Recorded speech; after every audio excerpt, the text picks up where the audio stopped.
Salut tout le monde, j'espère que vous allez bien. Alors je suis super ravie aujourd'hui de vous retrouver avec Christophe Etienne. Donc je vais le laisser se présenter par la suite. Et donc je suis ravie de t'accueillir sur ma chaîne Briller de Santé.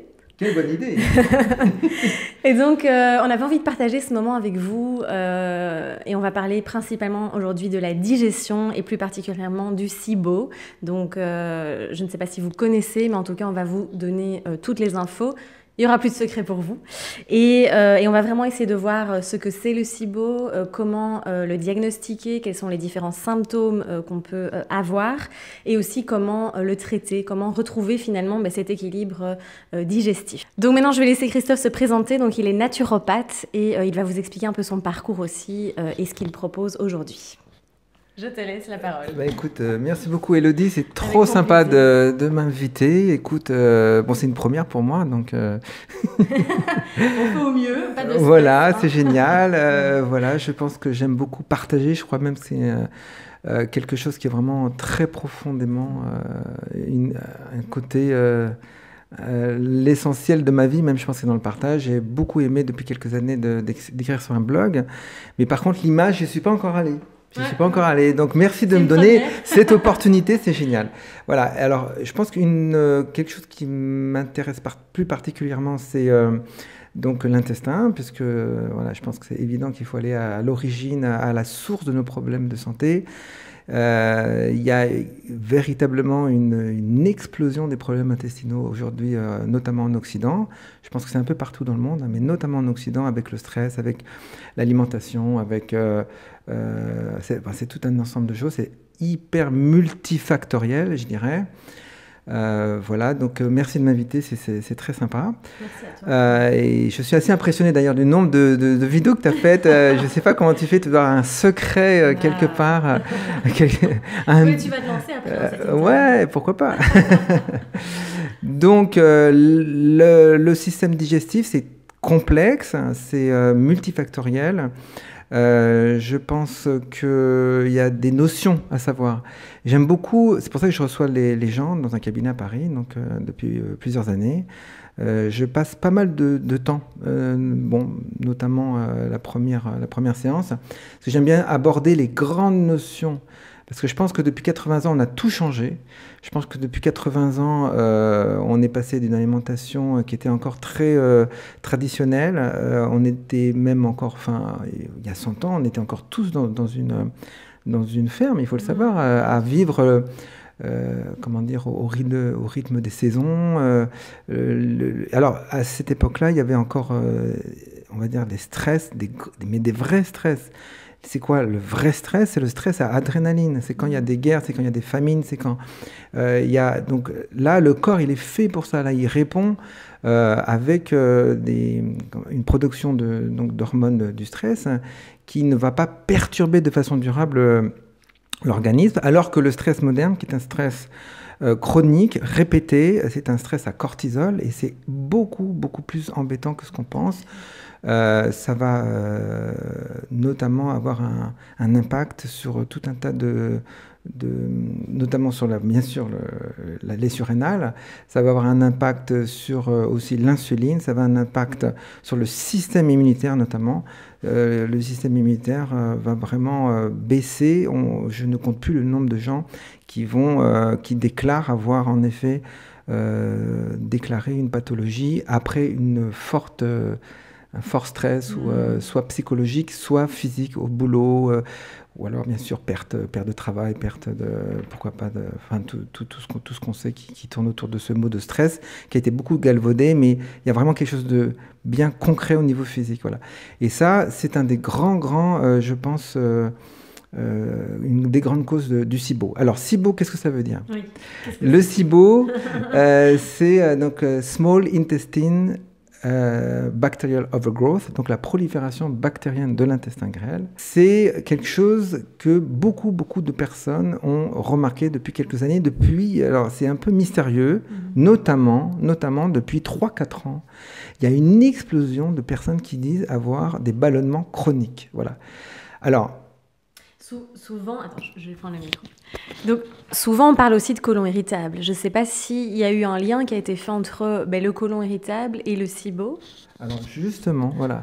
Alors, soit colopathie fonctionnelle, soit syndrome du côlon irritable. Il y a même une association médicale en France, nationale, qui donc traite de ce syndrome de l'intestin irritable. Ce qui se dit aux États-Unis, qui ont quand même souvent, on va dire, 10 ans d'avance sur nous, aussi bien par le fait qu'ils ont eu des pathologies, justement, que nous, on commence à observer depuis quelque temps ici, mais eux, ça fait un bon moment qu'ils sont confrontés à ça.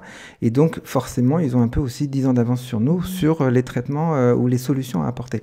Donc, ce qu'on pense aux États-Unis, c'est que on n'est pas sûr, on pensait plus de 50%, plus de 60%, certains spécialistes vont jusqu'à dire 70% de la cause, de l'origine du syndrome de côlon irritable serait le SIBO. C'est pour ça que je pense que le SIBO, on va entendre parler de plus en plus. Ce n'est que le tout début et je pense que c'est très intéressant de prendre conscience que notre tube digestif, c'est un équilibre fragile et parfois, et de plus en plus malheureusement, il y a des bactéries qui vont proliférer, il y a des levures qui vont proliférer. Parfois, bien sûr, il y a des parasites, donc beaucoup de gens aussi se sont intéressés aux parasites, notamment avec l'approche de Hulda Clark, il y a beaucoup de gens qui se sont intéressés à ça. Ensuite, je pense que plus personne n'ignore de ce que c'est la candidose. Beaucoup de gens ont remarqué qu'il fallait un peu mettre la pédale douce sur le sucre, mais ce n'est pas que ça, c'est plus complexe que ça. Et puis des fois, c'est vraiment beaucoup trop de bactéries. Et donc là, ça gonfle, ça ballonne de façon chronique. C'est pas toujours douloureux. Parfois, il y a bien sûr, il y a des maux de ventre. Alors, on demande toujours à la personne de décrire un peu plus où il a mal, parce qu'évidemment, s'il y a des maux de ventre chroniques au niveau du côlon ascendant ou transverse ou descendant, c'est pas tout à fait la même chose. Parfois, il y a des maux de ventre vraiment dès l'estomac. C'est un peu moins courant, mais ça existe également. Tout en sachant qu'il y a aussi beaucoup de gens qui ont un reflux, le fameux reflux gastrique, le RGO, qui est extrêmement courant en fait. Il y a beaucoup de gens malheureusement qui sont sous IPP de nos jours, notamment en France. En tout cas, je ne sais pas ici en Belgique le nombre s'il y a beaucoup de gens qui sont sous IPP, mais en tout cas voilà. Et c'est un gros problème d'ailleurs, parce que prendre un traitement d'IPP sur le long terme, c'est plus embêtant que ce qu'on croit. On sait aujourd'hui que ça favorise la survenue de la porosité intestinale, la fameuse hyperperméabilité intestinale. Et on sait aujourd'hui le lien qu'il y a avec la survenue des maladies auto-immunes. Ça paraît une évidence, c'est publié, on le sait qu'il y a un lien entre la porosité intestinale et la baisse de l'immunité de façon chronique. Voilà, les allergies, le cancer, les maladies auto-immunes. Et il y a des gens qui sont très surpris. Tout d'un coup, ils vont avoir une maladie auto-immune. Leur médecin leur annonce ça. Ça leur tombe dessus. Ils ne comprennent pas. Voilà, donc je pense que c'est super important qu'on comprenne qu'est-ce qui peut causer ça, pourquoi les gens tombent des nues comme ça, tout d'un coup. Ils avaient une alimentation qui pour eux est à peu près équilibrée, un mode de vie un peu comme tout le monde, pas trop stressé, voilà, et tout d'un coup on leur annonce ça et c'est une explosion de maladies auto-immunes. Donc je pense que c'est vraiment, il faut se poser les bonnes questions maintenant, se dire que peut-être durant ces 90 ans qui nous séparent de l'époque où on vivait encore de façon un peu traditionnelle, qu'est-ce qui nous a vraiment éloignés et comprendre comment ça se fait que notre tube digestif, finalement, si on veut résumer le SIBO, c'est notre tube digestif, en fait, peu à peu, perd de sa tonicité, il perd de sa vitalité Et tout simplement, il y a des bactéries qui prolifèrent, il y a des moisissures, pourrait-on dire, qui s'installent. Hein, c'est presque une mini-mort avant l'heure. Hein, on a une espèce de ralentissement de notre vitalité. Hein, comme on dit en naturopathie, hein, il faut refaire partir la vitalité, la remettre au centre de notre vie, et c'est très très important. Alors il y a des gens qui auront d'ailleurs des résultats sur les ballonnements chroniques avec diverses pratiques, diverses approches, aussi bien au niveau de l'hygiène de vie que bien entendu de la réforme alimentaire, dont beaucoup de gens ont déjà commencé à faire une réforme alimentaire. Il y a plusieurs approches, il y a aussi des écueils. Voilà, donc en quelques mots, qu'est-ce que c'est que le SIBO? Merci à toi.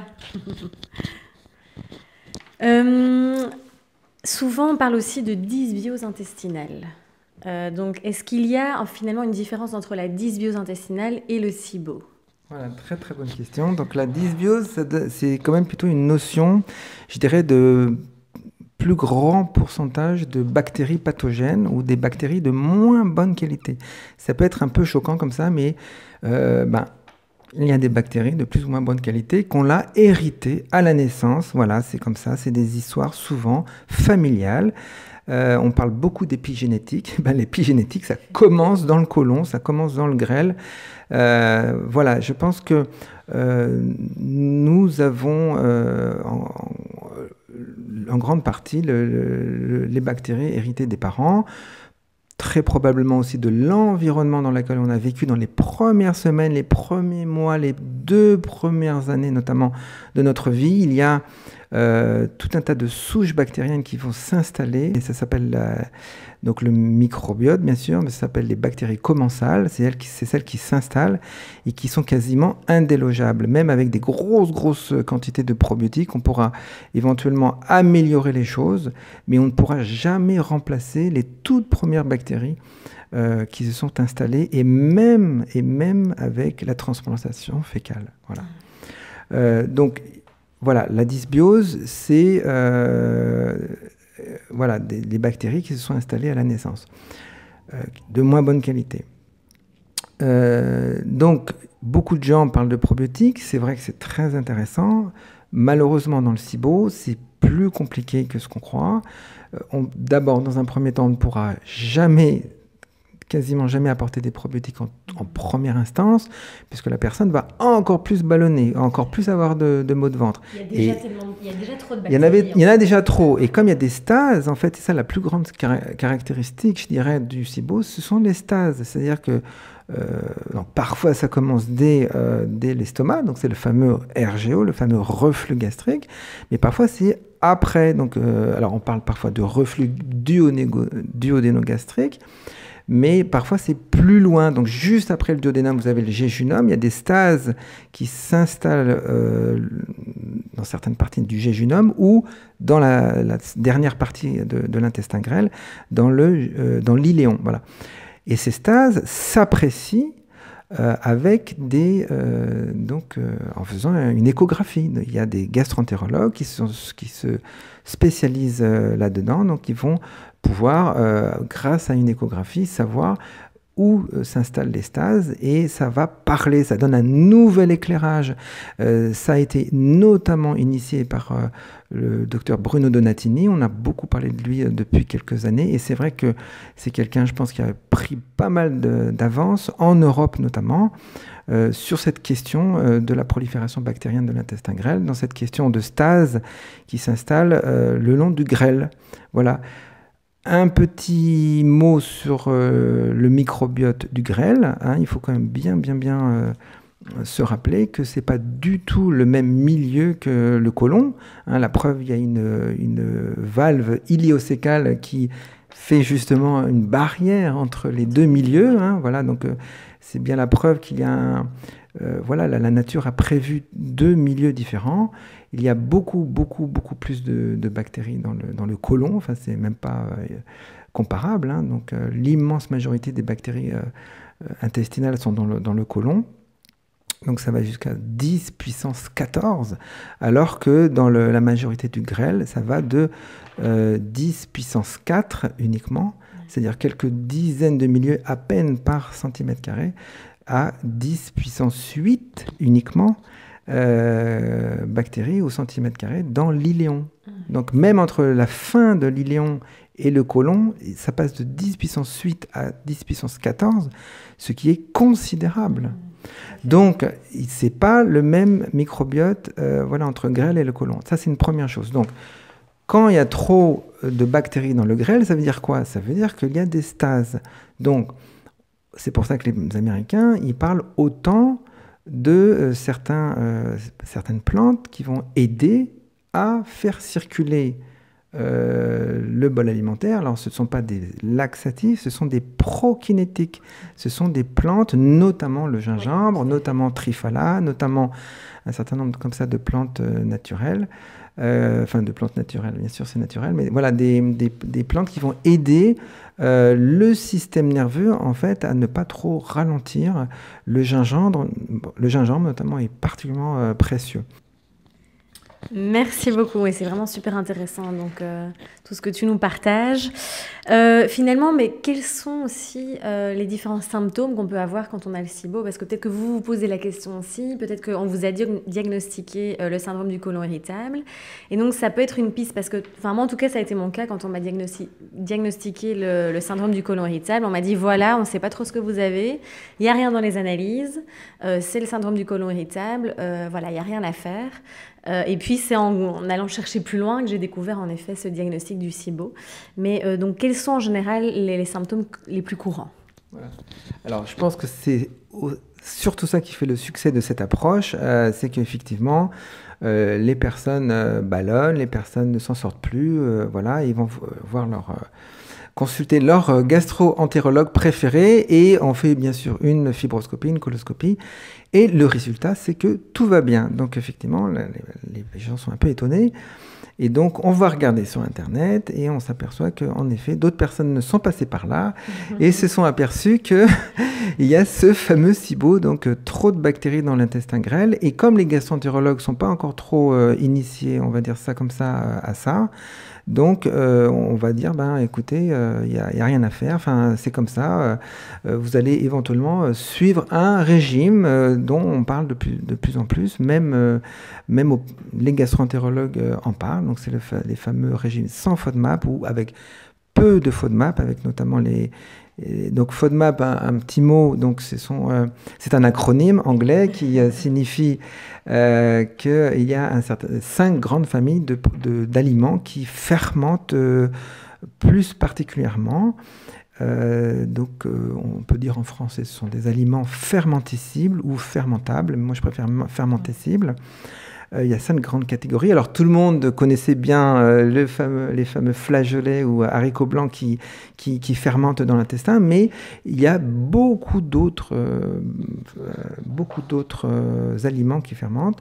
Il y a toute une liste. Il y a ceux qui fermentent beaucoup, hein, souvent il y a un petit point rouge sur la liste, et puis ceux qui fermentent moins. Selon la quantité. Et puis il y a aussi des histoires de quantité. Donc on va à ce moment-là voilà, avoir des gros résultats sur les maux de ventre chroniques qui vont être vraiment améliorés avec un régime FODMAP, enfin, ou sans FODMAP ou avec peu de FODMAP. Voilà. Très, très important à comprendre. Est-ce qu'il y a peut-être un lien aussi avec d'autres maladies, une présence de virus ou autre? Est-ce que le SIBO est souvent présent dans certains cas précis? Voilà. Alors, je pense qu'une des caractéristiques du SIBO, ces fameuses stases le long de l'intestin grêle, en effet, il apparaîtrait, notamment grâce aux travaux du docteur Donatini, qu'il y a une réactivation chronique de certains virus. Donc il existerait 5 grands virus chroniques dans le monde occidental qui est en train de proliférer. Alors pour moi, c'est évident que cette réactivation est due à une dégradation de notre terrain, hein. On a parlé du stress tout à l'heure, voilà, ça paraît évident, mais c'est une réalité, c'est indéniable. Le médecin va donc faire une sérologie, va demander qu'un laboratoire d'analyse médicale mesure donc les anticorps de certains virus. Donc les 3 plus connus, hein, c'est l'herpès, c'est l'EBV, donc Epstein-Barr virus, et puis il y a également le cytomégalovirus, CMV, donc on va mesurer les anticorps. Et en effet, on s'aperçoit que ces virus-là, d'abord, sont chroniques, et puis en fait, ce que beaucoup de médecins ne savent pas, en fait, c'est qu'ils se réactivent de façon beaucoup plus, de façon fréquente que ce qu'on croyait avant. Et cela va donc créer un ralentissement au niveau des fibres nerveuses. Voilà. Donc on a une explication du SIBO. Maintenant, donc il y a des gens qui... C'est pour ça que c'est aussi compliqué. On a en effet pas mal de témoignages sur les forums américains. Les gens disent, voilà, j'ai fait le protocole présenté par les grands spécialistes du SIBO là-bas, notamment, par exemple, le docteur Alison Cybecker, qui est vraiment quelqu'un de formidable et qui bosse beaucoup là-dessus. Il y a tout un tas de... il y a des protocoles, il y en a plusieurs. Alors déjà, il y a 2 SIBO différents, on va en parler. Mais il y a des gens qui font un premier protocole, un deuxième protocole, un troisième protocole. Ça, c'est décevant parfois. Donc, je pense qu'ils auraient intérêt à s'intéresser à cet aspect de l'approche virale, qu'il y aurait des viroses chroniques. Et donc, du coup, en se servant de certaines plantes antivirales ou de champignons médicinaux antiviraux, on peut avoir des résultats assez formidables parfois. Comment est-ce qu'on peut finalement diagnostiquer ce SIBO? Y a-t-il des tests pour vraiment mesurer le taux de bactéries? Voilà. Et donc là, ce qui est rassurant, c'est qu'il y a un consensus international, hein, que ce soit la pratique du docteur Donatini en Europe, qui a d'ailleurs déjà formé pas mal de médecins, dont plusieurs gastroentérologues, hein, et la pratique ultra-atlantique. Donc voilà, ce qui va déterminer ou non qu'il y a une prolifération bactérienne, c'est le test respiratoire. Donc on va en effet mesurer dans le souffle, dans le souffle expiré, s'il y a des composés organiques volatiles. Voilà. Donc il y a 2 sortes de SIBO. On va mesurer soit de l'hydrogène, soit du méthane, ou méthylacétate, qui sont en fait 2 composés organiques relativement proches. Donc les Américains parlent de SIBO à méthane. Nous, en Europe, on va parler de SIBO à méthylacétate, mais en fait, voilà, c'est en gros un peu des composés extrêmement proches. Donc, le SIBO à méthane est plus embêtant que le SIBO à hydrogène. Ce ne sont pas tout à fait les mêmes bactéries. Ça va parler différemment l'un ou l'autre. Ça ne sera pas tout à fait le même traitement.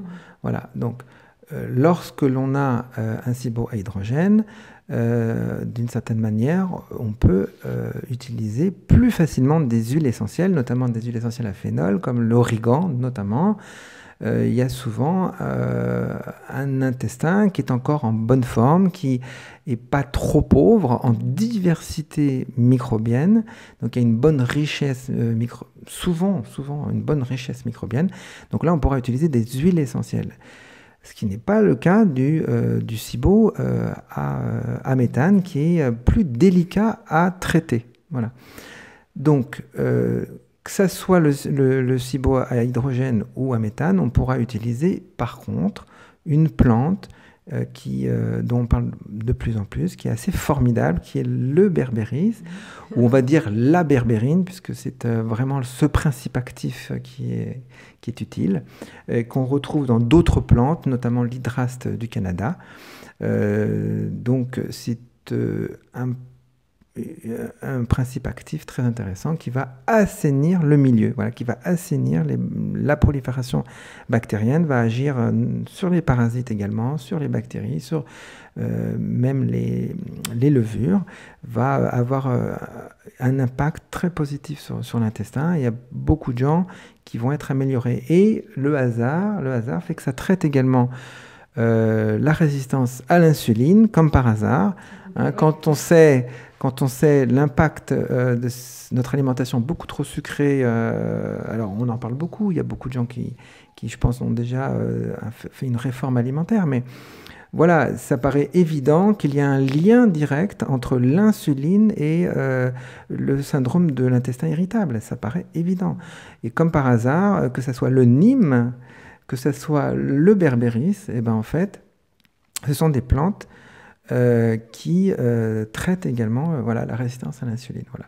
Et voilà, donc ça c'est une première très belle plante. On utilisera aussi, pourquoi pas, le Neem, qui est une plante de la pharmacopée ayurvédique, qui est aussi assez célèbre en Inde. Hein. Beaucoup de gens connaissent le Neem, hein, N-E-E-M, Azadirachta indica exactement. On pourra aussi utiliser donc dans le SIBO à hydrogène des prokinétiques, d'ailleurs dans les deux SIBO, des prokinétiques pour pouvoir, on va dire, débloquer le péristaltisme. Voilà, encore une fois, c'est pas des laxatifs, c'est pour débloquer le péristaltisme et pour empêcher les stases. Voilà. L'infusion au gingembre fait partie. Une infusion au gingembre est une très bonne chose, ou râper du gingembre frais dans son assiette. À prendre cette habitude quand on a un intestin irritable, n'hésitez pas à abuser du gingembre. Tout comme on pourrait également utiliser des graines de fenouil, très intéressant, ou pourquoi pas faire des tisanes de badiane, mais en tout cas dans son assiette, c'est tellement simple de mettre quelques graines de fenouil, pourquoi pas une dizaine à chaque repas. Ça va aussi participer de façon très positive à l'assainissement du milieu digestif et dès l'estomac. Dès l'estomac, il y aura un impact de ces deux principes actifs. Voilà. Voilà, donc la première chose à faire, d'ailleurs, petite parenthèse dans le SIBO, c'est bien s'occuper de l'estomac. On considère que pas mal de problèmes intestinaux commencent dans l'estomac. Donc là intervient bien sûr l'alimentation, intervient aussi plusieurs notions d'hygiène de vie. Hein. On s'est aperçu que notre mode de vie français, notamment, là j'en parle maintenant, est absolument catastrophique sur le plan nutritionnel. C'est le petit déjeuner sucré, c'est absolument catastrophique.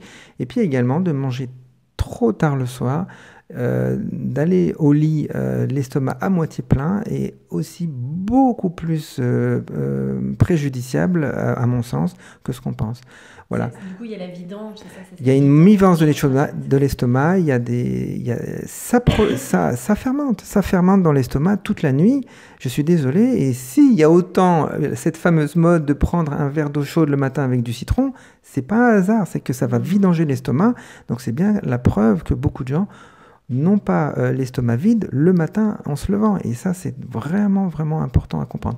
Et cet adage comme quoi il faudrait faire un repas de roi le matin, un repas de prince le midi et de pauvre le soir, de mendiant le soir, je me suis beaucoup moqué de ça pendant beaucoup d'années, jusqu'à il n'y a pas si longtemps que ça. Eh ben, je m'aperçois que finalement, c'est une des grandes clés de la santé, c'est de faire un bon gros repas le matin. J'ai fait une petite enquête youtubienne. Je me suis aperçu, il y a quelques comme ça reportages de journalistes sur les petits déjeuners dans le monde. Eh ben, il y a l'immense majorité des pays, hein, on fait un bon repas le matin. Avec des protéines carnées, avec des légumes. Au Japon, c'est un vrai repas. En Turquie, c'est un vrai repas. Sans parler du petit déjeuner anglais. Et à la limite, il faudrait même faire encore plus copieux que le petit déjeuner anglais. On pourrait même, d'une certaine manière, tenir jusqu'au soir et faire le deuxième repas que vers 18h. Je pense que les Anglais ont compris beaucoup de choses, ou en tout cas les Anglo-Saxons ont compris beaucoup de choses sur ce plan-là. Voilà. Ensuite, bien entendu, il y a tout un tas d'autres facteurs d'hygiène de vie. Le sport est absolument fondamental. On retrouve vraiment dans le reflux chronique, le reflux gastrique chronique, on retrouve vraiment très très souvent un stress chronique, une alimentation trop riche en sucre et une sédentarité, pas tout à fait assez de sport, très très souvent. Donc là déjà, on a trois choses sur lesquelles on peut agir de façon pas trop compliquée dans le reflux, chronique. Voilà. Ça ne sera pas suffisant, mais voilà. Donc, abordons, si tu veux, le deuxième SIBO. Donc, le deuxième SIBO, c'est celui à méthane, donc, ou à méthylacétate. Donc, c'est un SIBO, ce sont des bactéries qui vont être plus acidifiantes, qui vont fermenter dès l'estomac, justement, on en parlait. Voilà, donc là, on a carrément quelque chose qui est assez embêtant. Parfois, on a des gens qui vont, du coup, développer, c'est ce SIBO-là qui va vraiment baisser le système immunitaire, qui va nous acidifier. Hein, l'acidose, c'est avant tout l'acidose, dans nos tissus. Hein, en naturopathie, on parle qu'il y a des cristaux d'acide qui peu à peu envahissent nos tissus. C'est avant tout une histoire de fermentation. Bien sûr qu'il y a le stress, bien sûr qu'il y a l'hyperactivité, mais c'est avant tout une histoire de fermentation. Ce n'est pas que, et loin de là, qu'une histoire d'aliments. Hein, c'est pas qu'une histoire d'aliments alcalinisants, une histoire d'aliments acidifiants, mais c'est absolument pas la principale cause. Voilà, donc je pense qu'il faut avant tout apprendre à vidanger l'estomac. Donc une notion super importante, c'est la fameuse notion d'acide chlorhydrique. Donc on en parle de plus en plus. Hein, les gens sont très frappés en allant sur YouTube. Ce sont même carrément les médecins américains qui expliquent ça sur YouTube. Comme quoi, finalement, le reflux gastrique est en lien avec un manque d'acide chlorhydrique. Et ils expliquent, bien cette apparente... c'est assez anachronique comme ça, mais ça peut paraître contradictoire, mais en fait, l'acidité que l'on va ressentir au niveau de l'estomac, en fait, ce sont des brûlures d'estomac, et les brûlures d'estomac, c'est tout simplement un reflux. C'est quand il y a trop de bactéries dans l'estomac, il y a trop de bactéries dans le duodénum, donc le début du grêle, juste après l'estomac. Et dès qu'il y a trop de bactéries, il va y avoir une réactivation virale et il va y avoir des stases et un reflux.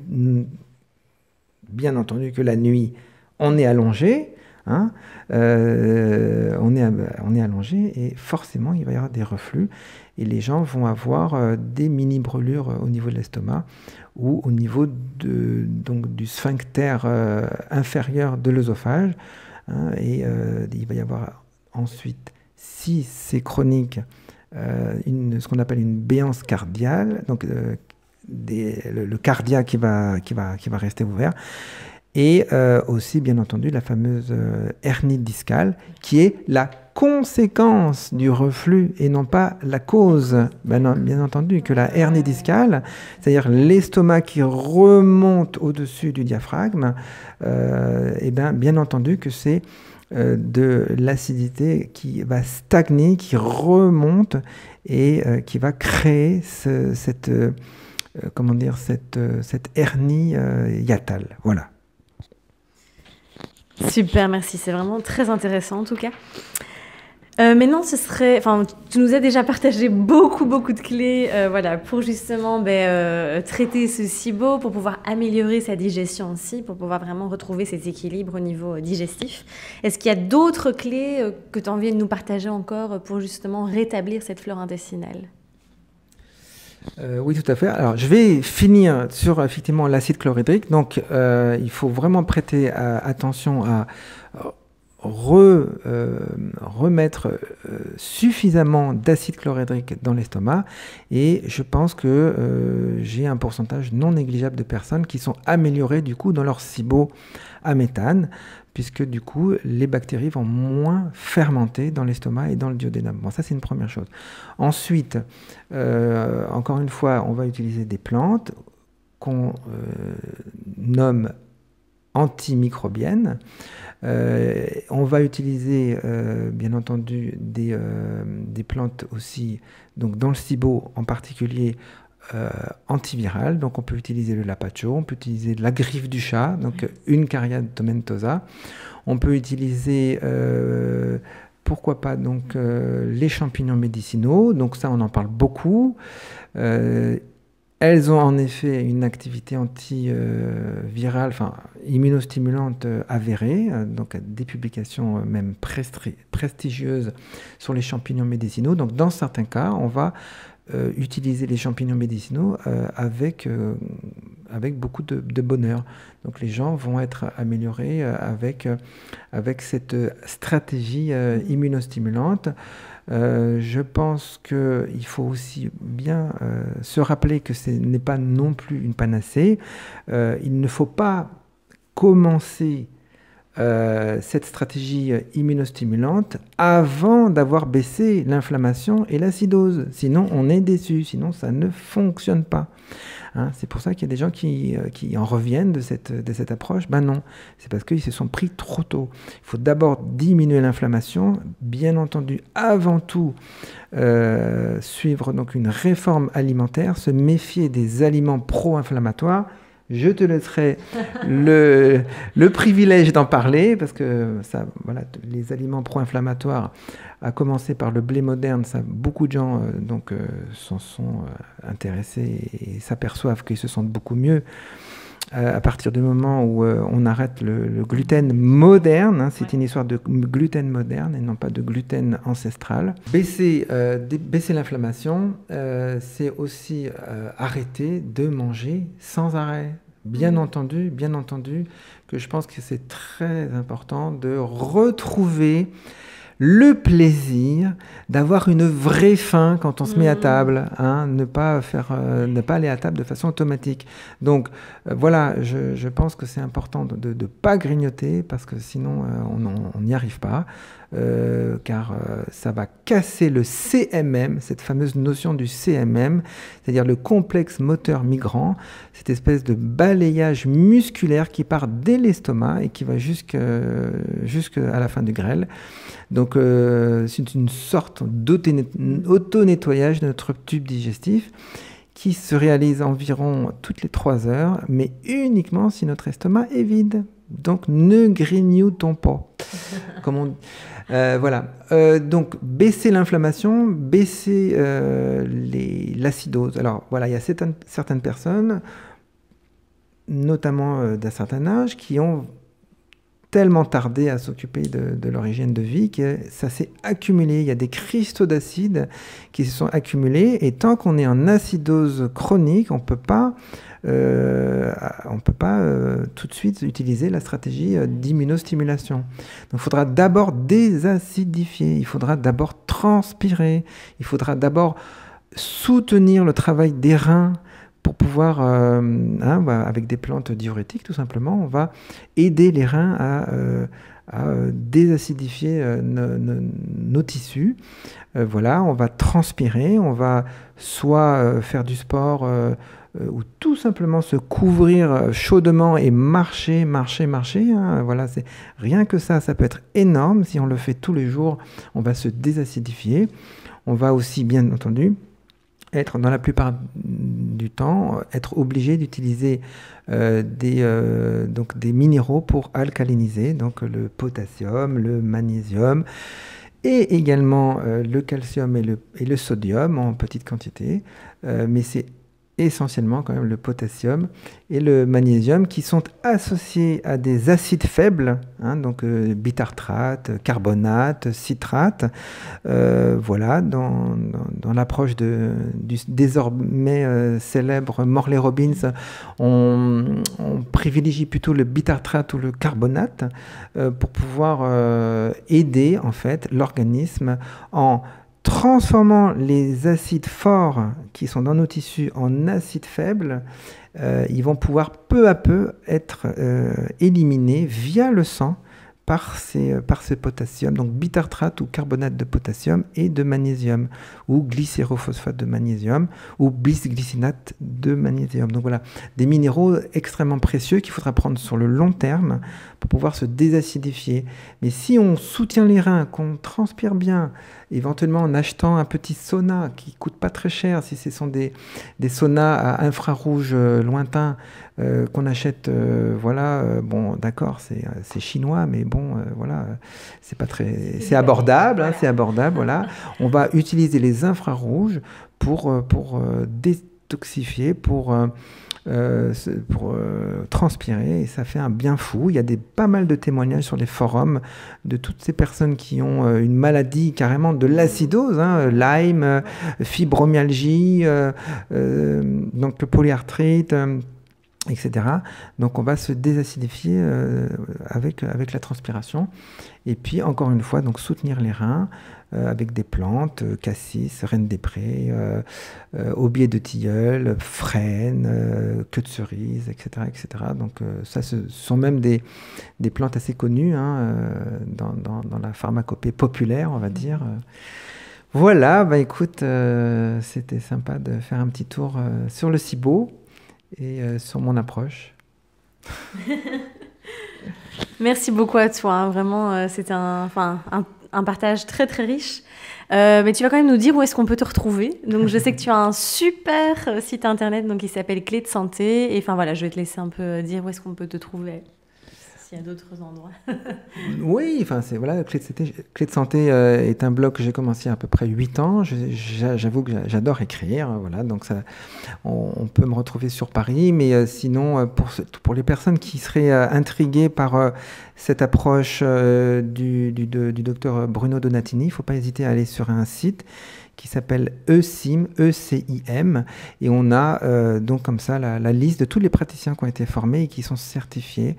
Voilà, il y a aussi beaucoup de gens, beaucoup de naturopathes qui ont approfondi leur approche du microbiote et qui ont des résultats formidables. Et puis, il y a certaines blogueuses, je ne sais pas, mais qui prennent de l'ampleur dans le paysage médiatique.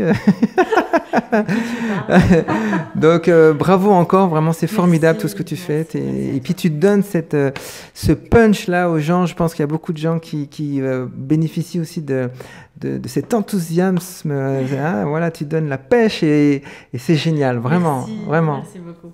Merci à toi, vraiment du fond du cœur. Alors n'hésitez pas, surtout si vous avez des questions aussi à nous poser, à poser à Christophe, je pense qu'il répondra avec grand plaisir aussi. Voilà, oui, tout à fait. N'hésitez pas dans les commentaires aussi en dessous. Et puis, on va vous laisser. On vous dit à très très vite. Merci encore à toi, Christophe. Vraiment, c'était un plaisir, de partager ce moment. On vous embrasse. Prenez soin de vous en tout cas et n'oubliez pas, osez briller. À très vite.